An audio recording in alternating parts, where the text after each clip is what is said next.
In this video, I'll start the division of polynomials. First हम लोग सिर्फ monomial bye monomial का division सीखेंगे. तो वर्कशीट 2 का क्वेश्चन नंबर 1 का सब क्वेश्चन नंबर 2 हम दिखा रहे हैं.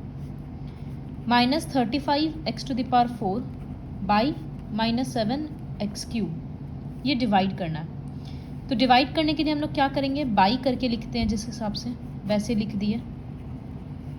ये पता है कि माइनस माइनस प्लस हो जाएगा. 7 से ये कट के 5 हो गया.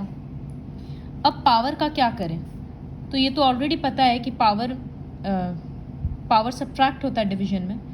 तो 4 - 3 1, इसका मतलब बस x बचा. ये वाला पोर्शन इस तरह से सॉल्व हो गया. एक और क्वेश्चन है, क्वेश्चन नंबर 3. इसमें रूट है, तो इन सब चीज़ों को ध्यान से देखना ज़रूरी है. तो इसको बाई करके लिखेंगे तो -5z² बाई √5z.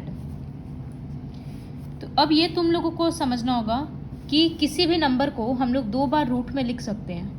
मतलब 5 को ये लिखा जा सकता है √5 × √5. 4 को लिख सकते हैं √4 × √4. क्यों लिख सकते हैं, जैसे ये मल्टीप्लाई करेंगे तो क्या आएगा √16. √16 का मतलब 4 ही होता है. उसी तरह से ये √25, उसका मतलब 5 होता है. 12 को लिख सकते हैं √12 × √12. क्योंकि ये √144 है तो वापस से 12 ही बन जाएगा. तो डिवीजन के लिए यहाँ पर हमको क्या सोचना होगा कि 5 के बदले लिखा हुआ है √5 × √5, और ये माइनस साइन तो है ही, और यहाँ z² है बाई √5z. तो एक √5 कट गया तो आंसर क्या बचा, अभी माइनस और ऊपर का √5. z² है और यहाँ पर पावर 1 है, तो 2 - 1 सिर्फ z बचा. तो रूट का कैलकुलेशन इस तरह से समझना है. बहुत सिंपल है, कोई भी नंबर 2 बार रूट में लिख सकते हैं. फिर जैसे अगर फ्रैक्शन रहेगा, जो एक्चुअली क्वेश्चन 6 में है, तो उसको कैसे करेंगे.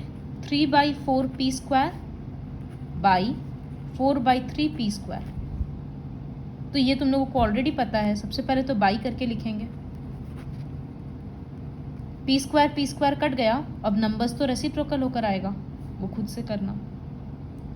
तो ये पूरा फर्स्ट क्वेश्चन था. सेकेंड क्वेश्चन क्या है, divide a polynomial bye a monomial. तो इसमें हम फोर्थ क्वेश्चन दिखाते हैं. यहाँ पर दोनों मोनोमियल था. अब इस क्वेश्चन में एक पॉलिनोमियल है और एक मोनोमियल है. तो ये रहा पॉलिनोमियल, बाई के बदले हम ऐसे दे दिए, और मोनोमियल है ये वाला. तो इसमें इसका जैसे बहुत बार हम बताए हुए हैं तुम लोगों को, 1 + 3 + a है बाई 2. तो इसका मतलब क्या बताया हुआ है तुम लोगों को कि 1 2 सबको मिलता है. इस तरह से भी लिख सकते हैं ब्रेक कर करके. तो ठीक वही चीज़ इसमें भी होगा. ये जो डिनोमिनेटर है, ये तीनों टर्म को अलग अलग मिलेगा. तो यहाँ पर हम लिख सकते हैं, यहाँ हम लिख सकते हैं 2√2q4. पहले ये टर्म लिख दिए, फिर बाई डिनोमिनेटर -2√2q². फिर ये प्लस का साइन देंगे, +4√2q³ बाई नीचे में -2√2q². फिर +q² और नीचे का -2√2q². तो देखो यहाँ 2√2 तो कट गया, ये माइनस ऊपर चला जाएगा, और q का 4 - 2 2 हो गया. तो फर्स्ट पार्ट का आंसर क्या आया, -q². सेकेंड पार्ट में ये प्लस माइनस क्या हो जाएगा, माइनस. यहाँ √2 कट गया और ये 2 आ गया, और 3 - 2 कितना होगा, सिर्फ 1. तो यहाँ आंसर आ गया 2q -2q. थर्ड पार्ट में q² कट गया, प्लस माइनस में -1/2√2. तो इस तरह से होता है मोनोमियल और पॉलिनोमियल का डिवीजन. अब जैसे थर्ड क्वेश्चन है, 2/3z⁴ -1/3z² - 1. By 1/3z। तो सबसे पहले क्या करेंगे, ये तीनों को देंगे अलग अलग। तो यहाँ लिखेंगे 2/3z4 बाई 1/3z, फिर माइनस माइनस इस तरह से बीच में देंगे ताकि समझ में आए, अलग टर्म है। और फिर यहाँ माइनस है तो 1/1/3z। अब क्या करेंगे, ये कट के z³ हो जाएगा क्योंकि 4 - 1। ये सब ना थोड़ा रफ में कर लो, जैसे 2/3, और पता है ये रेसिप्रोकल होकर इंटू 3 बनेगा। तो आंसर क्या आया, सिर्फ 2। तो इसका मतलब हम यहाँ लिख देंगे 2z³। फिर माइनस 1/3 कट गया, z² है और 1 है, पावर सब्ट्रैक्ट होकर बस z बचा। और यहाँ पर तो पावर ऊपर में है ही नहीं, तो z इसका मतलब नीचे रहेगा। और ये 1/3 है, तो 1 इंटू इसका रेसिप्रोकल 3, तो यहाँ 3 लिखा जाएगा। तो ये सारा कैलकुलेशन रफ में भी किया जा सकता है, इस तरह से आंसर लिखना। ये था नॉर्मल डिवीजन। अब एक मेथड है लॉन्ग डिवीजन का, मेंशन कर दिया तो यूज़ कर देते हैं। और ये मेथड बहुत इंपॉर्टेंट है नेक्स्ट वर्कशीट के लिए। सो लॉन्ग डिवीजन मतलब अब जैसे रहता है अगर 101 डिवाइडेड बाई 5, तो हम लोग इस तरह से लिख कर डिवाइड करते हैं, ठीक वैसा ही डिवीजन है।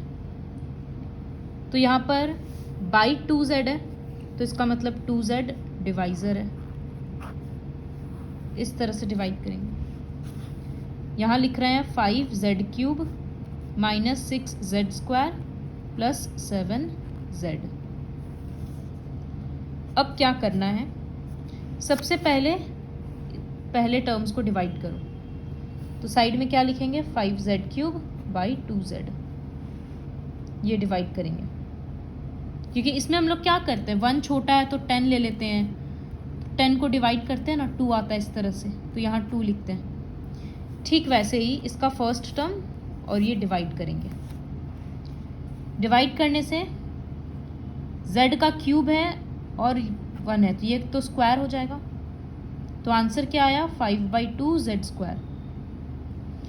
तो हम यहाँ लिखेंगे 5/2z² और यहाँ पर 5z³। अब साइन चेंज कर देंगे। साइन चेंज करने का सिस्टम है, प्लस है तो यहाँ माइनस होगा,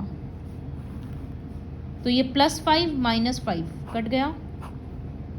ये साइन चेंज करना एक रूल होता है क्योंकि हम लोग सब्ट्रैक्ट कर रहे हैं।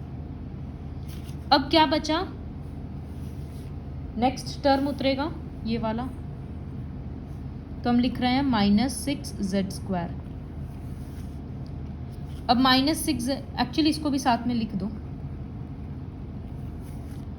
अब क्या करेंगे, -6z² को 2z के साथ डिवाइड करेंगे,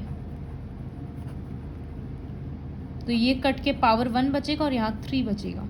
तो आंसर क्या आया, -3z। तो हम यहाँ लिखेंगे -3z और यहाँ पर क्या लिखेंगे, यही वाला टर्म।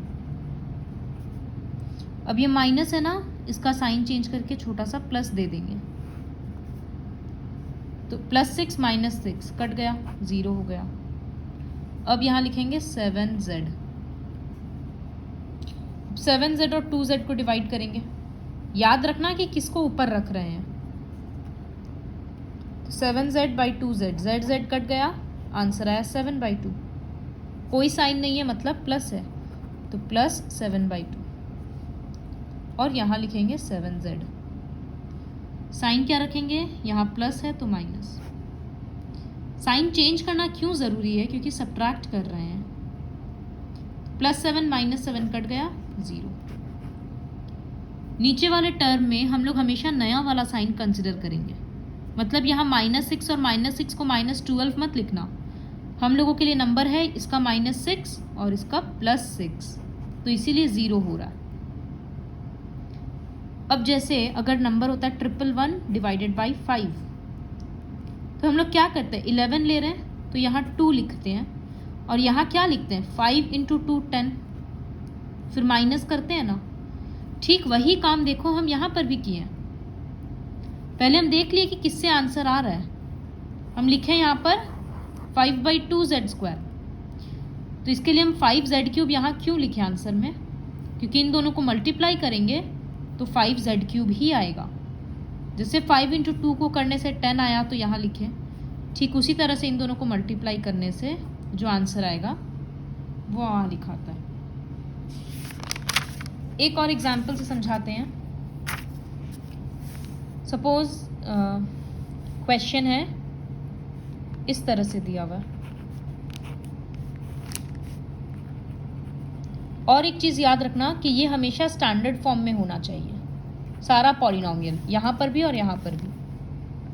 तो ये रहा पॉलिनोमियल। सबसे पहले इसका फर्स्ट टर्म और ये फर्स्ट टर्म डिवाइड करेंगे। इसमें रफ वर्क बहुत इंपॉर्टेंट है। तो 4y³ पहले लिख रहे हैं by 4y, 4 cancel, y³ by y का आंसर क्या आएगा y²। तो यहाँ पर हम अपना आंसर लिख दिए y²। यहाँ क्या लिखेंगे, हम बोले थे इन दोनों को मल्टीप्लाई करने से ऑब्वियसली y यही आएगा 4y³। माइनस का साइन देंगे, कट गया। पूरा नेक्स्ट उतार रहे हैं 8y² माइनस 6y। अब इसका पहला टर्म इसके साथ डिवाइड करेंगे तो 8y² बाई 4y, ये कट के 2 और 2 के साथ 1 कट गया एक, तो आंसर आया 2y। कुछ नहीं होता है तो साइन प्लस होता है, तो यहाँ लिखेंगे प्लस 2y। और यहाँ क्या लिखेंगे, देखो 2y और इसको मल्टीप्लाई करने से कितना आएगा, 2 × 4 8y², 8y²। फिर यहाँ माइनस, कट गया। अब बचा -6y। तो अब यहाँ लिखेंगे हम -6y। और एक चीज़ नोटिस करना, जहाँ ये जो साइन होता है साथ में लिखते हैं उसके, बाई 4y, y कट गया और यहाँ आंसर आया 3/2। तो आंसर है -3/2। तो यहाँ लिखेंगे -3/2 और यहाँ लिखेंगे -6y। माइनस है ना तो उसके लिए प्लस करना होगा ताकि कट जाए, तो रिमाइंडर आ गया 0, डिवीजन ख़त्म हो गया।